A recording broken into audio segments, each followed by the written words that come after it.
ഒന്നാമത്തെ വാക്യം, ഞാൻ ക്രിസ്തുവിന്റെ അനുകാരിയായിരിക്കുന്നത് പോലെ നിങ്ങളും എന്റെ അനുകാരികൾ ആകുവിൻ. ഒരു ആത്മീയ നേതാവിനെയോ വ്യക്തിയെയോ അനുകരിക്കേണ്ടത് അവർ എത്ര വലിയവരാണ് എന്നതുകൊണ്ടല്ല, മറിച്ച് അവർ ക്രിസ്തുവിനെ എത്രത്തോളം അനുകരിക്കുന്നു എന്ന അളവിലാണ്. സ്വന്തം സ്വാർത്ഥത ഉപേക്ഷിച്ച് മറ്റുള്ളവരുടെ നന്മയ്ക്കായി ക്രിസ്തു ജീവിച്ചതുപോലെ ജീവിക്കുക എന്നതാണ് ഈ വാക്യത്തിന്റെ കാതലായ അർത്ഥം. ദൈവിക വഴികളിൽ നടക്കുന്ന ദൈവഭക്തരായ നേതാക്കളെ അനുകരിക്കാൻ പഴയ നിയമം ആവശ്യപ്പെടുന്നു. ഞാൻ നടക്കുന്ന വഴിയിൽ തന്നെയോ നിങ്ങൾ നടക്കുന്നത്, എന്റെ കൽപ്പനകളെ പ്രമാണിക്കുവിൻ എന്ന് ദൈവം ആവർത്തിച്ചു ഓർമ്മിപ്പിക്കുന്നു. ഏലിയാവ് പ്രവാചകന്റെ ദൈവിക ജീവിതവും ആത്മീയ ജാഗ്രതയും കണ്ട് അതിനെ പൂർണ്ണമായി അനുകരിക്കാൻ എലീശ അവന്റെ കൂടെ തന്നെ നിന്നു. ഏലിയാവ് ദൈവത്തോട് എത്രത്തോളം വിശ്വസ്തനായിരുന്നുവോ അത്രത്തോളം വിശ്വസ്തത എലീശയും കാണിച്ചു.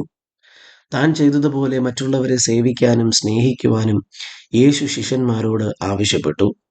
ഞാൻ നിങ്ങൾക്ക് ചെയ്തതുപോലെ നിങ്ങളും ചെയ്യേണ്ടതിന് ഞാൻ നിങ്ങൾക്ക് മാതൃക കാണിച്ചു തന്നിരിക്കുന്നു എന്ന് യോഹന്നാൻ 13-15 വാക്യത്തിൽ രേഖപ്പെടുത്തിയിരിക്കുന്നു. താൻ ജീവിച്ച സ്വാർത്ഥതയില്ലാത്ത ജീവിതത്തെ അനുകരിക്കാനാണ് യേശു തന്റെ ശിഷ്യഗണങ്ങളോട് ആഹ്വാനം ചെയ്തത്.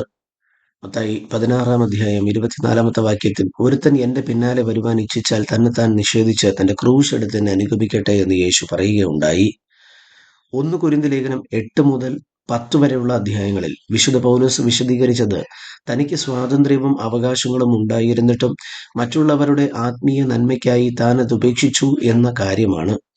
ഞാൻ എങ്ങനെയാണോ എന്റെ അവകാശങ്ങൾ ഉപേക്ഷിച്ച് ക്രിസ്തുവിനെ അനുകരിച്ച് ജീവിക്കുന്നത്, അതുപോലെ കൊരിന്ത്യരായ നിങ്ങളും നിങ്ങളുടെ അഹങ്കാരവും സ്വാർത്ഥ സ്വാതന്ത്ര്യവും മാറ്റിവെച്ച് എന്നെ അനുകരിക്കുവിൻ എന്ന് പറഞ്ഞ് ആ 3 അധ്യായങ്ങളിലെ പ്രബോധനം അവസാനിപ്പിക്കാനാണ് വിശുദ്ധ പൗലോസ് ഈ വാക്യം ഇവിടെ ഇപ്രകാരം പറയുന്നത്. ഈ വാക്യത്തിൽ നിന്നും നാം മനസ്സിലാക്കേണ്ട സത്യങ്ങളും പ്രായോഗിക കർത്തവ്യങ്ങളും ഇവയൊക്കെയാണ്.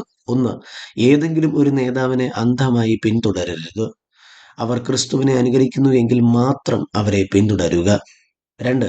മറ്റുള്ളവർ നമ്മെ നോക്കി ക്രിസ്തുവിനെ പഠിക്കാൻ തക്കവണ്ണം നമ്മുടെ ജീവിതം ഒരു നല്ല മാതൃകയായിരിക്കണം. 3. വിശുദ്ധ പൗലോസിനെ പോലെ എന്നെ നോക്കൂ എന്ന് ധൈര്യത്തോടെ പറയാൻ കഴിയുന്ന വിധം വിശുദ്ധിയും സമർപ്പണവുമുള്ള ജീവിതം നാം നയിക്കണം.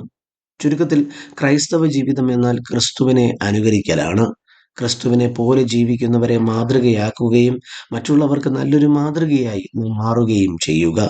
ഇന്ന് ഈ വചനത്താൽ ദൈവം നമ്മെ സമൃദ്ധമായി അനുഗ്രഹിക്കുമാറാകട്ടെ. ആമേൻ.